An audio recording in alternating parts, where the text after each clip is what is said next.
අවසන් හුස්ම ගිලින මතු යම් දිනක අයිදිවි වරම් මාහට ඉක්මන් වෙන්න. නුඹ නැති දාක මේ ජීවන මග යන්න මට සවින වෙත ඔබ මාගේ පසු එන්න. මේ ගීතය මම තෝරගන්න මේ ගීතය ගිය අවුරුද්දේ ආවේ. මේ සිද්ධිය මට එන්නේ 2013 සැප්තැම්බර් මාසේ 3 වෙනිදා. මම සුපුරුදු විදියට විශ්වවිද්‍යාල ජයවර්ධනපුරට මම එනවා මහා පිළියන්දල ඉඳලා. අයියත් එක්ක එනකොට දුරකථන මගේ නාද එනවා 7:35යි. බලනකොට මගේ බිරිඳගේ ඒ වෙලාවට දුරකථන අමතුවක් එන්න විදියක් නැහැ. හේතුව එයා ඉස්කෝලේ යන වෙලාව. මම ඒකට මේ කතා කරනකොට කාන්ත කටහඬක් ආවේ. බිරිඳගේ නෙවෙයි. එකකින් කියුනේ මේ ෆෝන් එකේ අයිතිකාරයා. දැන් මොහොතකට ඉස්සෙල්ලා වාහනයක හැප්පිලා මිය ගියා. එතකොට එයාව අපිට අඳුර ගන්න බෑ. පේන හැටියට නම් එයා අපේ ඉස්කෝලේ සංගීත ගුරුවරයෙක් වෙන්න ඕනේ. එතනින් එහාට මට මතක නෑ ඇය කතා කරලා මම උත්තර දුන්නද කියලා. මම හැම වෙලාවෙම plan B ක්‍රියාත්මක වෙන ඕඩුවේ. ඒ වෙලාවේ මම ටිකක් බලලා කල්පනා කරලා මැදවච්ච පොලිසිය වයිසි මහත්තයා දිසානායක අයියා සහ ජයන්ත මගේ සහෝදරයාට ගත්ත කෝල් එක. අරන් කිව්වා මචං ධම්මි හැප්පිලා ඉන්නවා රඹකොළ මහන්දියේ. මැරිලා කියලා කියන්නේ. හැබැයි මට විශ්වාසයි ශරීරේ කොහේ හරි තැනක පණ ඇති කියලා. පුළුවන් තරම් ඉක්මනට හොස්පිටල් එකට අරන් එන්න කියලා. එතකොට මේ ඔය මෘතදේහය වෙච්ච කොටස දැන් කෑලි එකතු කරලා හෙල්මට් එක කෑලි තුනකට ගිහිල්ලා තිබුණේ. බිම වට්ටොල රියකට දාගෙන අර ගෝණි කෑල්ලක් කෙලලා එයාගේ මෘතදේහය තමයි මැදවච්ච රෝහලට ගෙල්ලා තිබුණා. ඊට පස්සේ මැදවච්ච රෝහලෙන් අනුරාධපුරට යනකොට අර මං බලාපොරොත්තු වුණා වගේම ශරීරේ තාම කෙරවලක යාට පණ තිබුණා. ඉතින් මේ පණ ආපහු පිහිටවන්න හරියටම දවස් 27ක් දරිසත්කාරයක ඉන්න වුණා. තවත් ඒ වගේම කාලයක් රෝහලේ ගත වුණා. එතකොට ඒක ඉවර වෙන්නේ දත් 4ක් සම්පූර්ණයට අහිමි වෙලා අත දෙපොලකින් කැඩිලා වකුගඩුව තුවාල වෙලා දැන් මේ කැරිතැලිලා උකුල් ඇටේ පුපුරලා සහ දැනටත් එයාට වැඩි දුරක් පයින් යන්න අමාරුයි අවුවේ යන්න අමාරුයි මේ ඔක්කොම ඩොකියුමන්ට් මම මේ නිලධාරීන්ට පෙන්නුවා. ඒ නිසායි මට යාව මෙහාට ගෙන්න ඕනේ. නමුත් මට ඉතින් කාණ්ඩාවල පෙන්න බෑ නිලධාරී ඉස්සරහා. ඉතින් ඒකට ගොඩක් කන් දුන්නු අය හරි අඩු වුණා. ඉතින් මට ඇයගේ මේ ඇය උනා මම බොහොම ආදරය කරා ඇයගේ සමට ඇයගේ මූණට. ඒක ඔක්කොම අහිමි වුණා. ඇයගේ මූණ ඇද වෙලා දත් ගැලවිලා ඉතින් ඔහොම තමයි විරූපී තත්ත්වයටපත් වුණා.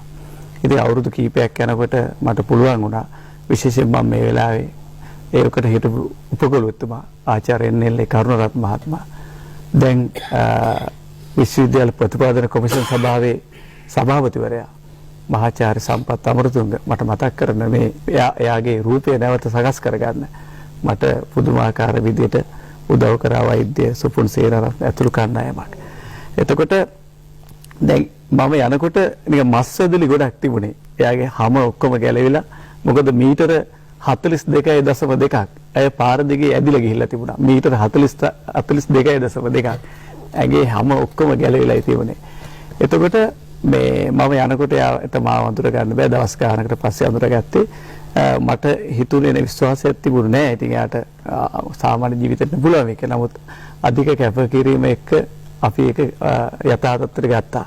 මට ඒ වෙලාවේ අපිට දරුවෝ දෙන්නෙක් හිටියා පුතාලා දෙන්න. මට හිතුණම තමයි ඒ අවස්ථාව මට හම්බුණා නම් මම ඒක බොහොම ආසාවෙන් ගන්නවා. ඇය ඉතුරු කළා. හේතුව මට වඩා හොඳින් මගේ දරුවෝ ඇයට බලා ගන්න පුළුවන්කම ඇයට තියෙන විදිය මට ලොකු විශ්වාසයක් තිබුණා. අදටත් මම ඒක තියෙනවා. ඔබට විශ්වාස කරාවිද නොකරාවිද දන්නේ නැහැ. මම ඇයට 97 ආදරය කරන්න පටන් ගත්තේ. නමුත් ඇත්තටම මම එයාට ආදරය කරන්න ගත්තේ ඇක්සිඩන්ට් එකෙන් පස්සේ. ඒක මම හැමුණේ ඇයි කියලා මටත් ටිකක් ප්‍රශ්නයක් තියෙනවා. එයත් වෙලාවකට ඒක අහනවා. මම වෙනදාකටත් වඩා එයාගේ බොහෝ දේවල් අහිමි වෙනකොට එයාට මම තදින් බැඳුණා එයාගේ ජීවිතෙත් එක්ක. මම ස්වභාව ධර්මයේ නියමයට අනුව අපි දෙන්න යන්න ඕනේ අදාළ කාලෙදී. මම අදටත් හිතනවා මට plan A plan B අතර යදුනොත් මම plan B තෝරගන්නවා. ඉස්සෙල්ලා ඇයට වඩා ඉක්මනට මම යන්න. හේතුව මම ආදරේදී ආත්මార్థකාමී ඇය මේ යනවා මට ඉස්සෙල්ලා බලන්න පුළුවන් කමක් නැහැ. දෙවෙනි කාරණේ දරුවන්ට මේක දරා ගන්න බැරි නිසා මම ඉස්සෙල්ලා ගියොත් පුළුවන් දරුවන්ට අම්මව බලාගෙන සහ අම්මට පුළුවන් දරුවන්ගේ මනස හදන්න. මට ඕන වෙන්නේ පණිවිඩ දෙන්න මේක නෙවෙයි. අපි කවුරුත් ආවේ මේ ලෝකෙට මේ අපි කසාද බඳිනකොට ඉතින් අපේ මැදි වයසේනේ කසාද බඳින්නේ. අපිට කොච්චරක් ඉතුරුලා තියෙනවද කියලා අපි දන්නේ නැහැ.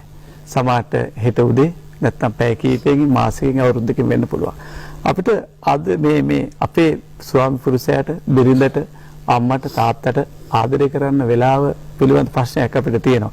එඳ හැකි හැම වෙලාවෙම විශ්වාසයෙන් ඒක කරන්න ඕන කියන එකක් තියෙනවා. විශේෂයෙන් ජංගම දුරකථනය අපි හරි කාර්යබහුලයි. ওই ජංගම දුරකථනයෙන් කොච්චර අපි කාර්යාලයට පෙම් බැන්දත් ආයතනයට පෙම් බැන්දත් තමන්ගේ සමීපතයෙන් එන දුරකථන අංකයට කතා කරන්න අමතක කරන්න එපා කියන එක. නිරස අත්දැකීමක් මට තියෙනවා. මගේ ඊටාම සමීප මිතුරෙක්ට. එයා ආචාර්යවරේ එයාට දුරකථනයෙන් එනවා බිරිඳගේ අංකයෙන් අවස්ථා 3කදී. එයා දේශනේ ඉවර වෙලා දුරකථනය නැවත කතා කරනකොට එහින් හඩක් මතුවෙන්නේ නැහැ. ගිහිල්ලා බලනකොට බිරිඳ මිය ගිහිල්ලා. ඇයි අවසාන මොහොතේ උදව් ඉල්ලන්නේ.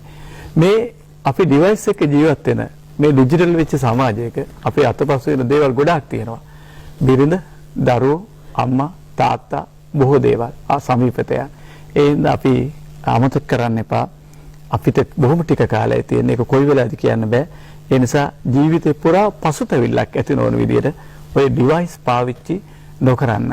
ජංගම දුරකථනයේ පාවිච්චි නොකරන්න වගේ බලා ගන්න ඕනේ. මම මොන තැනක හිටියත් මම එදා ඉඳලා මමත් එක ලොකු ගත්ත දරුණු පාඩමක් මගේ නිවසේයන්ගෙන් සමීපතයෙන් දුරකථනයක් එනවා නම් මම ඒකාන්ත වශයෙන් ඒකට මුල් තැන දෙනවා. ඒ නිසා මම මේ ගීතයට ඊටාම ඇලුම් කරනවා සහ මේ රිශාන්ත මහත්මයාගේ මේ හඬ එක්ක මට මම නැවත ඇයට ප්‍රේම කරන්න පටන් ගත්ත දිනේ මට මේ පේනවා. මම දන්නේ ඇයි ඒකේ උනේ කියලා. මට එයාගේ ඒ නැති වෙච්ච හැම දෙයකටම මගේ තාම සාල ලෙන්ගතකමක් තියෙනවා. මම හිතනවා ඔබ ඇත්ත වශයෙන්ම ඔබේ බිරිඳට ඔබේ ස්වාමි පුරුෂයාට ආදරේ නම් ඔබේ අම්මට තාත්තට ආදරේ නම් සහෝදරයන්ට ආදරේ නම් ඔබටත් දැනේවි මේ ක්‍රිෂාන්ත මහත්මයාගේ මේ හඬෙන් ගායනා කරනදී මේක අපිට ඇප්ලයි කරන්නේ අපිට මේක යොදා ගන්න පුළුවන් ස්වාමියාට බිරිඳට විතරක් නෙවෙයි අපි තදින් ආදරය කරන අය මේ ලෝකේ පැවැත්ම තීරණය කරන්නේ සමාජයේ ගමන දිශාව තීරණය කරන්නේ ආදරයත් එක්ක. ඕක නැති වෙච්ච කාලට අපි මොනවා කරත් ලෝකේ මොනවා හැදුවත් වැඩක් වෙන්නේ නැහැ. ආදරය බලපහලා.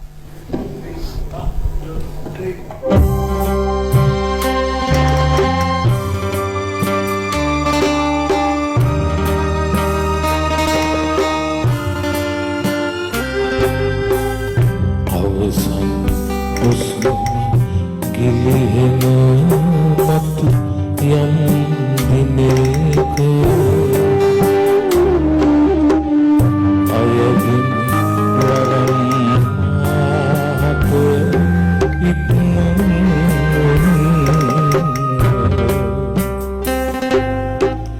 නුඹ නැතිදාක මේ ජීවන මගලන්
තනිවනික් මෙන්නට නුඹට මම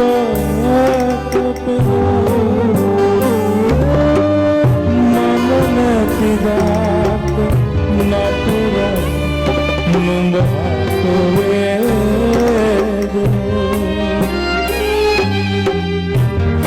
සිත කවි හරුවේ ඒ සිත සඳ හැකිවම් එක්වන්නත් පෙරපුවකි අවසන් හුස්ම ගිලිහෙන මත යම්